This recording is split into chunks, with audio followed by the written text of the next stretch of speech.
ہم اپنے پروردگار کا جتنا بھی شکر ادا کریں وہ کم ہے۔ وہ ہمارا خالق ہے، مالک ہے، رازق ہے، ہمیں پیدا کرنے والا اور زندگی میں ہمارے زندہ رہنے کے اسباب دنیا میں مہیا کرنے والا ہے۔ اللہ کا بہت بڑا فضل ہے، کرم ہے کہ اس نے ہمیں اپنے پیارے پیغمبر نبی کریم محمد صلی اللہ علیہ وآلہ وسلم کی امت میں سے بنایا، اور یہ بھی اللہ کا فضل ہے کہ اس نے ہمیں سیرت ابراہیم کے پیروکاروں میں سے، دین حنیف کے پیروکاروں میں سے بنایا۔ محترم بھائیو، ابراہیم علیہ السلام کی جو سیرت ہے وہ مختصر وقت میں بیان تو نہیں ہو سکتی، کیونکہ سیرت ابراہیم اللہ تبارک و تعالی نے ہمارے لیے نمونہ بنائی ہے۔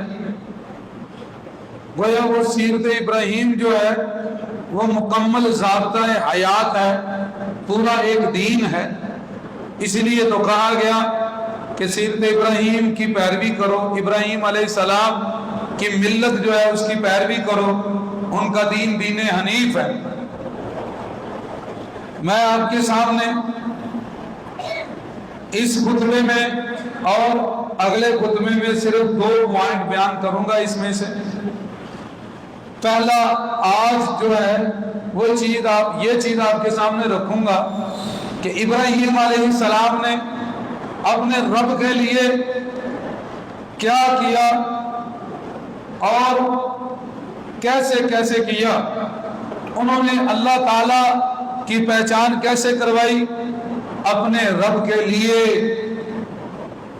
کیا کارنامے کیے، اور اگلے خطبے میں یہ بیان ہوگا کہ رب نے ابراہیم علیہ السلام کو کیا بدلے دیے۔